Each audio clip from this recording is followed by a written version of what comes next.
Hey everyone, it's Sevy. Topaz is bringing Numby to the center stage to instill the fear of death unless your enemies pay their debts. This human trotter duo has a very interesting hybrid kit that introduces new team building considerations and synergies for follow-up attackers. To help you profit from her potential, this guide will cover her kit and traces, Eidolons, best relic and light cone builds, team comps, gameplay tips, and more. Let's begin.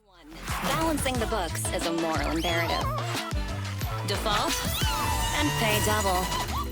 Topaz and Numby are a 5-star hunt fire duo that combines damage dealing and support utilities. Her kit is focused on spamming Numby's single target follow-up attacks as much as possible, while also increasing the follow-up attack damage enemies take, which lets her support other teammates with follow-up playstyles as well. Let's go through their abilities and mechanics to understand what they can offer. To start, the Proof of Debt state is a debuff type mark that increases the damage an enemy receives from follow-up attacks by a huge amount. The mark applies randomly at the start of battle, but you can use Topaz's skill to manually mark an enemy. It can only affect one target at a time and will last until you redirect it or if the current marked enemy dies, which randomly marks another enemy. Meanwhile, Numby is a separately acting entity with 80 base speed. During its turns, it will do a follow-up attack on the enemy marked with Proof of Debt. While 80 speed seems slow and it can't be affected by speed buffs from allies, Numby can action advance itself by 50% when an ally's follow-up attack hits the debuffed enemy. Through this, Numby can get in more turns depending on how frequently ally follow-up attacks hit the marked enemy. And fortunately, even if Topaz is crowd controlled like being frozen, Numby will still move and attack independently. Though note that Numby's follow-up attacks do not generate energy for Topaz. Casting Topaz's skill marks an enemy with a Proof of Debt, which you can use to change your target, and Numby will instantly attack that enemy. This will count as launching a follow-up attack too, so it benefits from the damage increase and simultaneously advances Numby's next turn by 50%. And while Topaz's basic attack itself is nothing special, her Ascension 2 ability now makes it count as a follow-up attack as well, which then allows it to advance Numby too. Thanks to this, Topaz has the potential to adopt a more skill point positive playstyle to generate SP for your teammates, or at least mitigate her own SP consumption by using her basic attacks while still advancing Numby's turns. Then to make Numby's attack stonk harder, Topaz has her ultimate. Casting it makes Numby enter the Windfall Bonanza state to supercharge its damage with a huge damage multiplier and crit damage increase. Numby can also now be advanced by 50% when an ally's basic attack, skill, or ultimate hits the currently marked enemy, so advancing is no longer limited to just follow-up type attacks. Topaz's skill and basic attacks also now advance Numby by 100%, since it'll count them both as their type plus a follow-up type attack. With this, you could let Topaz's allies now do more of the work in bumping Numby up the queue to take advantage of the bonus advances. Of course, you'll also want to make sure that your preferred enemy is marked either before or after using her ultimate to receive Numby's enhanced damage. If not, you'll have to use her skill to mark the correct one first. The buffs only last for 2 attacks, which is indicated at her character HUD, after which Numby will lose them until you recast Topaz's ult. We'll discuss a bit more about her energy and rotation times later. You can see that all of Topaz and Numby's kit is single target oriented, which is to be expected from a hunt character. In some cases though, Numby's advances can hit multiple enemies in succession if they're very easy to kill mobs, which can at least give her some pseudo multi-targeting in certain scenarios. But at the end of the day, they're ultimately a single target unit. To help them fight multiple enemies, it's possible to pair them with another follow-up attack teammate that has blast or AoE damage dealing capabilities. Topaz can focus on marking and attacking one target at a time while another teammate deals multi-target damage. We'll explore this more in the team section too. Moving on to her technique, Topaz automatically summons Numby in the overworld to follow you around, and it can help lead you to basic treasures and trotters within a radius. But to get its extra effects, you have to cast your technique before a battle. First, she generates 60 extra energy upon Numby's first attack in battle. That's about half her energy cost, which can let you front-load a lot of Numby's damage early on by casting or recasting her ultimate quickly. Then, if you win in an overworld battle, you receive bonus credits, which can max out to 10,000 per day. However, the bonus credits per fight seems to be random and around the hundreds, so you'll really need to go on a murder spree to max it out. It also doesn't seem to give bonus credits in domain fights, so it really is strictly overworld encounters only. In Simulated Universe, winning battles gives bonus cosmic fragments with a small chance to get a random curio. As for Topaz and Numby's Ascension abilities, her A2 makes her basic attacks also count count as follow-up attacks as discussed before, which synergizes with Proof of Debt and helps enable a skill point positive playstyle. A4 increases the damage dealt to fire-weak enemies by 15%, a nice damage boost. And A6 gives Topaz 10 additional energy whenever Numby uses attacks while in the Windfall Bonanza state. This is important as it helps her achieve 3 and 4 turn ultimate recharge times. For her stat bonus traces, she gets crit rate, fire damage, and HP stats. The first two are really helpful for her damage output, while HP gives a bit of survivability. When leveling her traces, prioritize her talent and skill as these contain Numby's base damage and vulnerability multipliers, followed by her ultimate. If you find yourself doing an SP positive playstyle often, then leveling up her basic attack would also be good, though it's the lowest priority. Moving on to her rotations, Topaz's ult comes with a 130 energy cost, so there are a variety of rotations she can do with various levels of SP efficiency. For 4 turns, you can do a skill spam SP negative playstyle, guaranteeing an ult with 4 skills or 3 skills and a basic attack. You can also do only 1 or 2 skills and basic attacks for the rest of the rotation for either an SP neutral or positive rotation, but you would need some extra energy sources to get the ult within 4 turns. Her 3-turn rotations will either want skill spamming or an ERR rope to achieve. However, as we will discuss in the relic section, using an ERR rope isn't generally advisable. Now for Topaz and Numby's Eidolons. E1 makes enemies with the Proof of Debt mark get the debtor effect upon receiving follow-up attacks. The debtor state increases the crit damage of follow-up attacks on that enemy by 25% for up to 2 stacks, resulting in a pretty nice 50% crit damage bonus. It won't just boost her personal damage, but also her teammates' follow-up attacks, giving it additional team support value. E2 regenerates 5 more energy for Topaz after Numby takes action or launches an attack, which helps a lot with her energy needs and ultimate recharge time. If you'll refer back to the energy table, this can help a lot with filling in the extra energy needed for certain rotations. E3 increases Topaz's skill and basic attack levels. E4 makes Topaz's turn advance forward by 20% when Numby takes its turn, and depending on your team, this can be triggered quite a lot. Faster turns for Topaz means faster cycling of Numby's attacks as well as Topaz's own abilities, faster energy generation, faster SP generation if in an SP generator role, and so on, resulting in an overall good damage boost. E5 increases Topaz's ultimate and talent levels. And finally, E6 allows Numby to stay in the Windfall Bonanza state for 3 attacks instead of just 2, and it gets an additional 10% fire resistance penetration increase when attacking, a straightforward effect that brings a huge damage boost.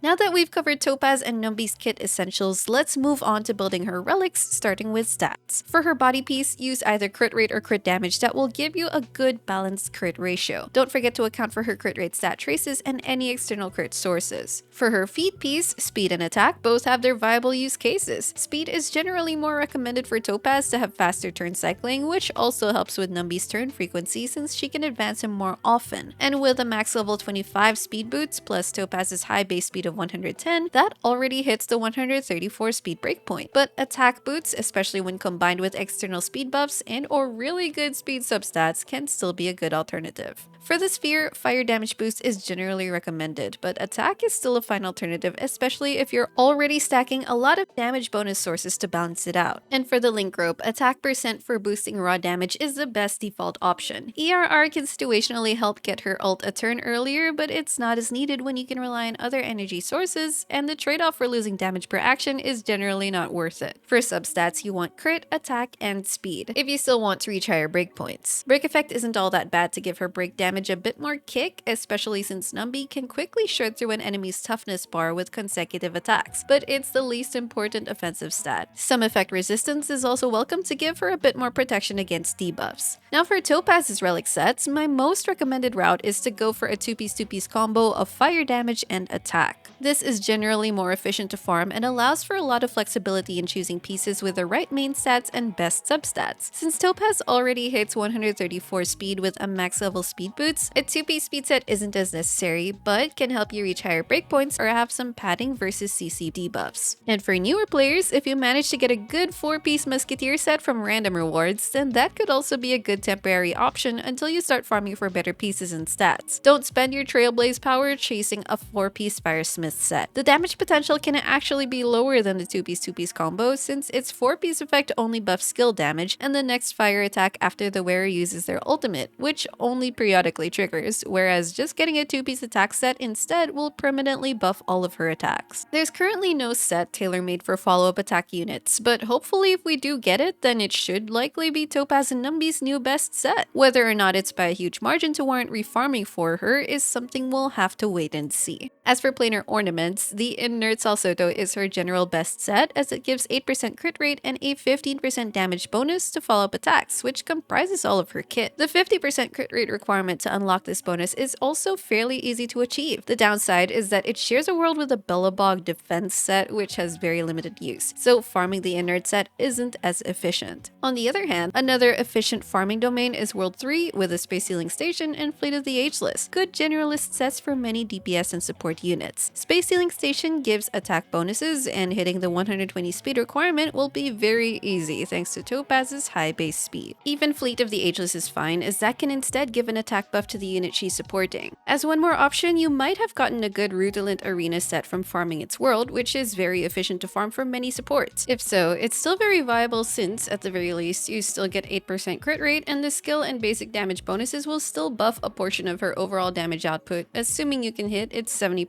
crit rate requirement. Now for her light cones, which has great options from free to gacha choices. Cruising in the Stellar Sea is a free-to-play friendly but still very good option. It gives high base stats, a permanent crit rate bonus that doubles against enemies with half or less HP, and a 2-turn attack bonus after the user defeats an enemy. So it depends on your combat scenario how consistent the performance is. With max super impositions, this will be one of Topaz's top light cones accessible to everyone. For gacha light cones, Swordplay is one of her most competitive options. It gives a stacking damage bonus from hitting the enemy, and at max super imposition, that's a huge 80% damage bonus. Even better, Numby's multi-hit attacks will immediately get you all 5 stacks right away on one enemy, so there's barely any ramp up time needed. This is a top tier choice, and at high super impositions will rival even the Stellar Sea or Sleep Like the Dead 5-star light cones. Only Silence Remains is also a great option, though arguably more situational. While it gives a permanent attack bonus, the crit rate bonus only triggers if there are only 2 or less enemies. In such cases, it's got high potential, but it won't be as consistent in multi-target scenarios, especially if bosses can resummon minions. Return to Darkness is the Battle Pass light cone. Its damage potential is not as competitive compared to the gacha options, and the Stellar Sea, which is free, and superimposing it will take a while, but it makes up for it in support utility since it has a chance to dispel one buff on the enemy after dealing a crit hit. If you want to add that function for Topaz and Numby too, then this is the only light cone that does that for now. If you have Sleep Like the Dead, the standard 5-star light cone, it's still a good option for being a stat stick of base attack and crit, though the crit rate bonus only triggers periodically. However, high superimposition copies of Cruising in the Stellar Sea or Swordplay are more recommended. Finally, her signature and best light cone is Worrisome Blissful. It gives high base stats plus permanent crit rate and follow-up damage bonuses. Additionally, it applies the Tame state to a target that increases the crit damage they receive, and this can stack up to 2 times. What's even better about this is that the crit damage bonus affects all types of attacks, not just follow-ups, so other teammates can take advantage of it as well. As a result, this not only boosts Topaz and Numby's own damage, but other allies as well. And as we get more units that Topaz can support, then this light cone's value can grow even more.